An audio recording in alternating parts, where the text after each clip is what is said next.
This morning we're going to be doing, there will be 5 speakers, as you can see, and we will be doing a tribute to Swami Kriyananda, to his life.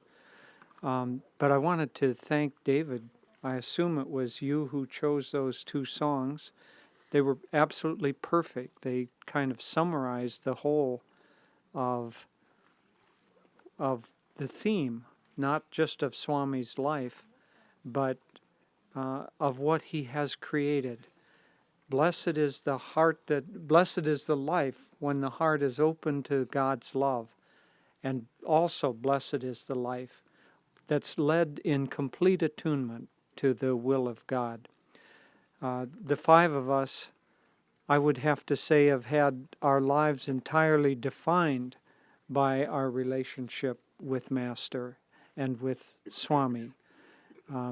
Each of us, I'll speak first, and then Diana, who's currently living in India. It's hard to say geographically where anyone belongs anymore. We've been mixed around so much, but I'll say where we currently are. So Diana is currently living in India and has been for the last 3.5 years or so. And then Hriman will speak. He's currently located mainly in Seattle, and Asha from Palo Alto, and Devi will speak at the end, and she and I are living here, at least at this point. So we're going to speak about Swami, our relationship to Swami, and some of the ways that he has influenced us.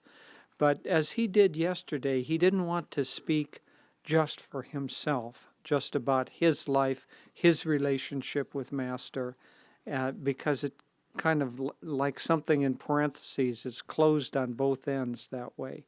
Rather, he wanted to speak, and we want to speak, about those ways that Swami has connected with us and taught us and helped us that are universal, and that we're really only symbols in a certain sense for the relationship that he has had with all of you and with many thousands of people around the world that are not seen here this morning.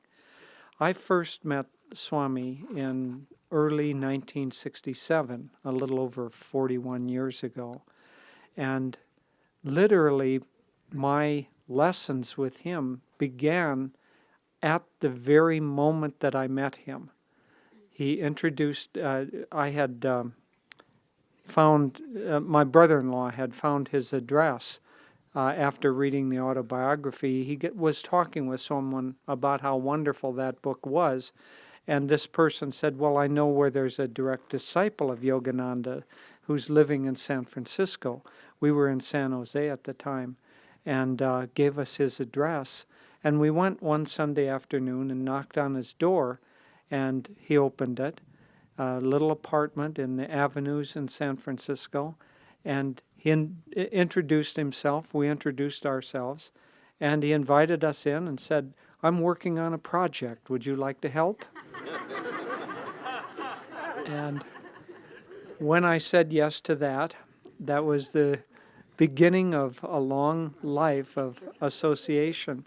But so the relationship began immediately.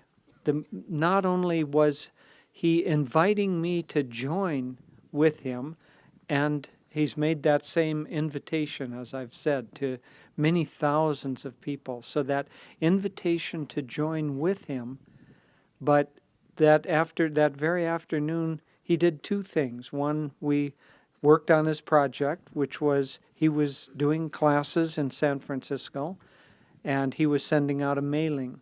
And so we were addressing envelopes and putting stamps on and stuffing the little flyer in and sending that out. But then we went out after we finished for a picnic in Golden Gate Park. And at that time, he began talking about a little bit about his life with Master. Just completely naturally, he began talking about the foods that we were eating and how food had certain qualities to it. And he talked a little bit about a few foods and the qualities. Bananas represent humility, and eating bananas helps you develop that quality. Cherries are for joy, and so on. And he talked a little bit about his life with Master, and he had a guitar, and he sang a couple of songs, and it was absolutely charming in that first afternoon. He not only captured my mind, but much more importantly, he captured my heart. And from that time on, I began taking classes with him. But that is, as I say, symbolic of the relationship that he's had with so many people. He's been a teacher, he's been a friend, and he's been a model of how to live. His whole life has been dedicated to helping us understand how to live life on a higher plane. You know, he was talking yesterday about how in that walk in Charleston, South Carolina, how he had that understanding that if there was a universal consciousness, only that could be God, an infinite consciousness. And it was our job to try to attune our consciousness to that. And the closer we came, the higher we were able to raise our level of consciousness, the closer we would come to that. And that is an extremely important kind of metaphysical concept that we should really understand. The whole of life is raising our consciousness and attuning it to God. The whole of life is the relationship to God. One time we saw a beautiful painting in sepia tones. So it wasn't a dramatic painting, but it was a beautiful painting by Leonardo da Vinci in the Uffizi in Italy, in Florence.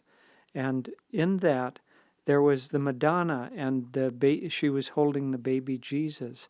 And around her were a group of people. And what the painting was about was that the Madonna and the baby Jesus especially were giving off a light. And so the source of light, when one does a painting, one always has to be aware of where the source of light is coming from. In this painting, the source of light was coming from the Madonna and the baby, and it was radiating out. So it wasn't coming from the side or the top or as it would normally be. And there were a group of characters around, and each character represented a different relationship to the divine. And the way that that was portrayed was how the light hit them or didn't hit them. And so right up at the feet was a young man, and he was kneeled down, and he was in deep devotion, and his face was bathed with light. And there was another person kind of half turned, and his face was half in shadow and half in light. And over toward the edge there was someone turned away, and his face was in complete obscurity. And so it is, as we have this relationship to the light, to God's energy, so it is that that is able to enlighten our path. Well, for us, Swamiji and his relationship to Master has been that source of light. And according to how we are able to relate to that, our face is either bathed and our life is either bathed in that light, or it's a little bit in obscurity, a little bit more in obscurity, or totally in shadow if we have turned away from that. What happened is that Swami really was prepared by many lifetimes, as all of us are, but he was prepared for many, many lifetimes to become the vehicle to bring Master's teachings to so many thousands of people. And it was as if he were, since we're talking about light, it was as if he were a candle ready to be lit by Master. And he was, as he explained so beautifully yesterday, his heart was searching and searching and searching until finally, in the moment of supreme fulfillment, he found the autobiography, met Master, and was accepted by him. So it was that deep, deep yearning of his heart and his soul. So Master empowered Swami by lifting up his consciousness and helping to attune it.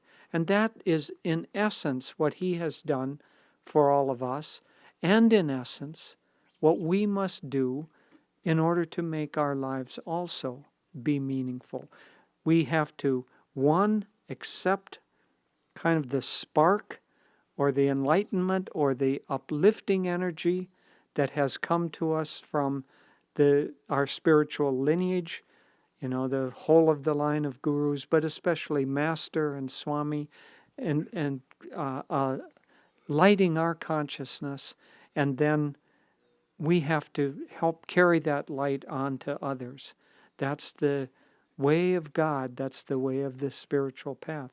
But I also want to talk a little bit about some ways that Swami has particularly affected my life, and each of us will share in that way. I was fortunate, it was my good karma, to be one of the first to come and meet Swami, first of the people who have continued and stayed on. And I would say, as I was saying generally, that my entire life has been defined by my relationship with Swamiji. In many ways, I think of him as being kind of like the architect and I'm the contractor. And I'm not the only contractor. He's got a whole bunch of contractors that he's got working. And so he has the vision, but then that vision has to be carried out. But that process of having a vision and carrying it out is one of the things that has most affected me about Swamiji's life and about his role model for us. That too started young. Many, young, early in Swami's life, many people have ideals. Everybody, I would say, has some ideals. Often there is the idealism of youth, and then gradually as people age a little bit, they begin to make compromises with life, and those ideals are kind of suppressed and put on the back burner or stuffed way back into a closet on a top shelf where no light is going to get to them. But Swami's life has been about living according to your ideals. I think that is one of the things that for me is most impressive about what he's done, is that instead of having a thought, having an ideal, and saying, oh yes, but it's so far away, it's so hard, it's so impossible in this world, we won't bother about it. He hasn't said that. He's led the kind of life, had the kind of energy, had the kind of creativity, and deep attunement with Master and the flow of the divine that has allowed those ideals to come into manifestation. There's that beautiful dream or vision that Master had about being in a dusty village in India, and everyone kind of hot and dry, and he was looking around, and every once in a while someone would look up and they'd get this wistful yearning on their face, and then they would kind of slump and look down and go back to their work again. And he saw many people do that. And he looked up and he saw this high mountain, beautiful, cool, and uplifting. And he thought, oh, how beautiful, how I would love to go there. And then he thought, oh, but it's so high and it's so hard. How could I possibly make it? And he too was about to look down, and then he thought, but I can at least take the first step. And so he, unlike anyone else, took the first step toward that journey. Well, that's what Swami has done for us. He's shown that first step toward living according to your ideals can be taken. And once the first step is taken, the second one is easier, and the third even easier, until gradually you wonder why in the world the whole world isn't taking this journey with you. Don't you have that feeling? It's such a natural way to live, such a beautiful way to live. The life of Ananda, the life of living according to the ideals and the attunement with God. It's such a beautiful life. Why isn't, we have a nice group here. We have many hundred people here. Why don't we have many hundreds of thousands and millions of people who say naturally this is the way to live? Why? Isn't time yet.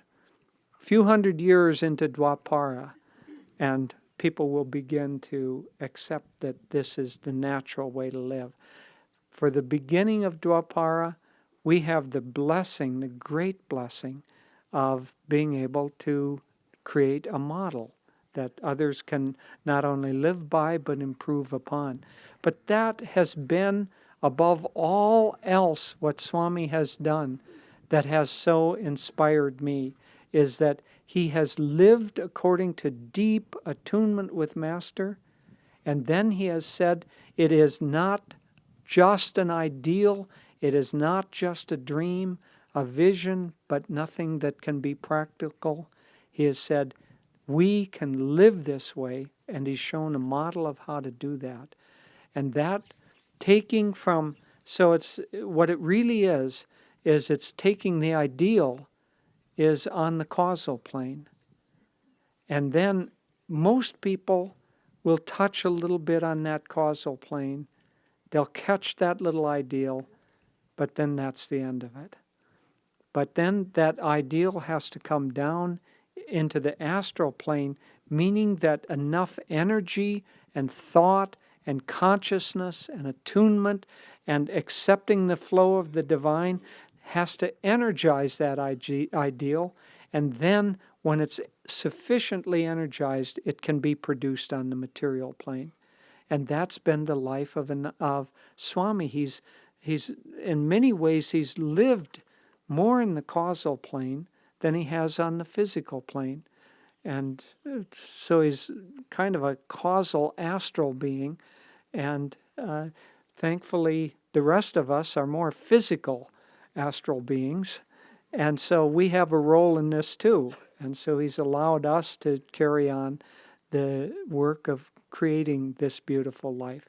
But the ideal, the thought that your ideals can be lived, they can be brought into manifestation, and the way to do that is to hold your consciousness up and attune it to the light so that it bathes you and it works through you. That, and the other theme that has been most dear to me, is the divine friendship that Swami has had for so many, many people. And I'll just end with a story that, in many ways, for me, epitomizes that. This took place in Rome, probably in 1984. And we were in Italy at the time because the Italian work was just about to get started. There had been grouped together in the summer, and so it would have been late, probably around October in 1984. And it was the last night before Swami was going to be returning to America. Davy and I were staying on and going to try to help get the work started and more solidified. We would be traveling up to northern Italy.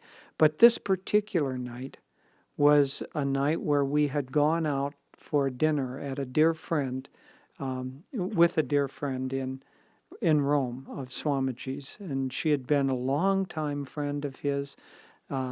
Renata Arlini was her name, and she was Roman nobility. I don't know whether she was literally a duchess, but she certainly had the vibration of being a contessa. And she certainly had that vibration. And during that evening, when we had many meals with her, and often during one of the meals, she would say, "Excuse me, I'll be right back." And it was like Merlin going into his closet. And then she would come back with something that was very special. But this night, it was exceedingly special indeed. She came back and she had a little cassette tape. And that cassette tape was Master speaking. The only time we had ever heard Master speak was what SRF had released up until that time, which was, I think, the prayer at dawn. And it was Master's voice, yes, but certainly not speaking. It was a booming prayer and with a lot of energy, but not speaking in a natural way. And so we came back and we played that cassette tape, and it was Master speaking at his last birthday party in that beautiful way. For those of you who've heard it, probably most of you have, that beautiful way where there was so much love and so much humor and so much joy and humanity. And it was such a special, special time. And Swami gave us a blessing, and then we said good night, and that was it. But it was interesting, on the way home, he said to us, we were just walking, it was a few blocks from Renata's house to the hotel where we were staying. And on that walk, he said, "You know, it's strange. I couldn't begin to count how many nights, how many dinners, in how many countries, in how many different languages," because it had been mainly in Italian that evening. And it was very poignant. It was the revelation of a whole life of divine friendship, dinners, not just lectures, not just impersonal. Most of the teaching that Swami gives is in that impersonal vein, but also this very dear, this divine friendship that he has extended, and that divine friendship has touched the hearts of so many, many people and has awakened in them the fire and the desire for God that resides and is the essence of who Swamiji is.